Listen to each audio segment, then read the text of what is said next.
श्री परमात्मने नमः। श्री चैतन्य चरित्रावली अध्याय श्री विष्णु प्रिया आगे। इधर पंडित सनातन मिश्र बहुत दिनों से चाह रहे थे कि विष्णु प्रिया का संबंध निमाई पंडित के साथ हो जाता तो बहुत अच्छा होता, किंतु वे भी मन में कुछ संकोच करते थे कि निमाई आजकल नामी पंडित समझे जाते हैं। इस 20 बरस की ही अल्प वयस में उन्होंने इतनी भारी ख्याति प्राप्त कर ली है। बहुत संभव है वे इस संबंध को स्वीकार न करें।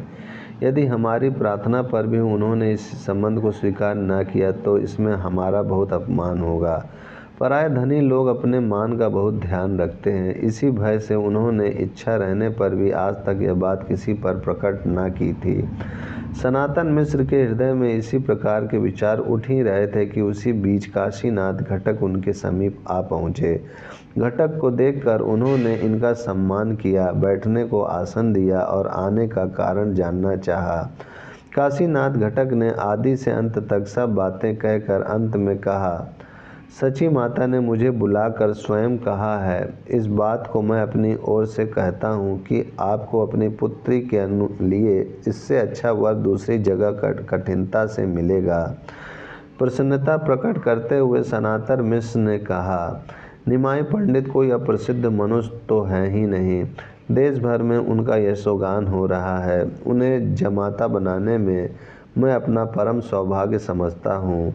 मेरी भी चिरकाल से यही इच्छा थी, किंतु इसी संकोच से आज तक किसी पर प्रकट नहीं की कि वे संभव है स्वीकार ना करें। घटक ने कहा, इस बात की आप तनिक भी चिंता ना करें। सची देवी जो कह देंगी वही होगा। निमाई उनकी इच्छा के विरुद्ध कोई काम नहीं कर सकते। सनातन मिश्र के घर में जब स्त्रियों ने यह बात सुनी तो उनकी प्रसन्नता का ठिकाना न रहा। कोई कहने लगी लड़की का भाग खुल गया। कोई विष्णु प्रिया के ही सामने कहने लगी, इतने दिन का इसका गंगा स्नान और विष्णु पूजा आज सफल हुई। साक्षात विष्णु के ही समान इसे वर मिल गया। ये सब बातें सुनकर विष्णु प्रिया लजाती हुई उठकर दूसरी ओर चली गईं। स्त्रियां और भी भांति भांति की बातें करने लगीं। राज पंडित सनातन मिश्र की स्वीकृति लेकर घटक महाशय सीधे सची माता के समीप पहुँचे और उन्हें यह शुभ संवाद सुना दिया। सुनकर सची माता को बड़ी प्रसन्नता हुई और उसी समय विवाह की तिथि आदि भी निश्चय करा दी। सनातन मिश्र के यहाँ तिथि आदि की सभी बातें पक्की करके काशीनाथ घटक आ ही रहे थे कि रास्ते में अकस्मात उनकी निमाई पंडित से भेंट हो गई। निमाई ने उन्हें आलिंगन करते हुए कहा, किधर से आ रहे हैं?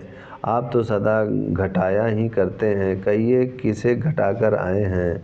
हंसते हुए घटक ने कहा, घटाकर तो नहीं आए हैं, बढ़ाने की ही फिक्र है। तुम्हें 1 से 2 करना चाहते हैं, बताओ क्या सलाह है? कुछ आश्चर्य सा प्रकट करते हुए निमाई पंडित ने कहा, मैं आपकी बात का मतलब नहीं समझा। कैसा बढ़ाना स्पष्ट बताइए। जरा आवाज़ को बढ़ाते हुए जोर देकर घटक ने कहा, राज पंडित सनातन मिश्र की पुत्री के साथ तुम्हारे परिणय की बातें पक्की करके आ रहा हूँ, बताओ तुम्हें मंजूर है ना? बड़े जोर से हंसते हुए इन्होंने कहा, हा हा हा, हमारा विवाह और राज पंडित की पुत्री के साथ हमें तो कुछ भी पता नहीं। यह कहते कहते ये हंसते हुए घर चले गए। घटक को इनकी सूखी हंसी में कुछ संदेह हुआ। सनातन मिश्र के यहाँ भी खबर पहुँच गई। सुनते ही घर भर में सुस्ती छा गई। सनातन मिश्र ने कहा, जिस बात की शंका थी वही हुई। मैं पहले ही जानता था निमाई स्वतंत्र प्रकृति के पुरुष हैं। वे भला इस प्रकार संबंध को कब मंजूर करने वाले थे? हुआ तो कुछ भी नहीं, उल्टी मेरी सब लोगों में हंसी हुई। सबको पता चल गया कि लड़की का विवाह निमाई पंडित के साथ होगा। यदि न हो सका तो मेरे लिए बड़ी लज्जा की बात है। यह सोचकर उन्होंने उसी समय काशीनाथ घटक को बुलाया और अपनी चिंता का कारण बताकर शीघ्र ही सची माता से इसके संबंध में निश्चित उत्तर ले आने की प्रार्थना की।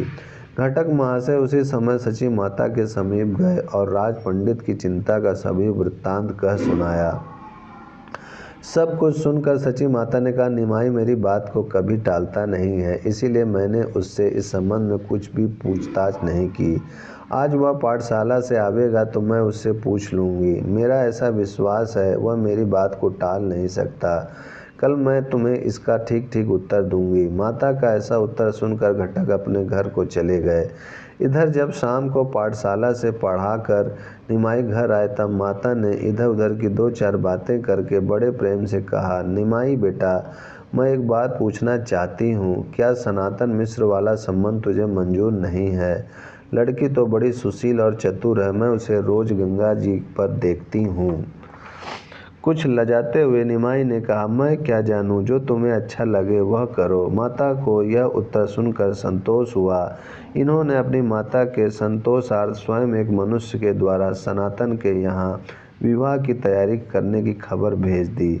इस खबर के पाते ही सनातन मिश्र के घर में फिर से दुगना आनंद छा गया और वे धूमधाम के साथ पुत्री के विवाह की तैयारियां करने लगे। ओम शांति शांति शांति।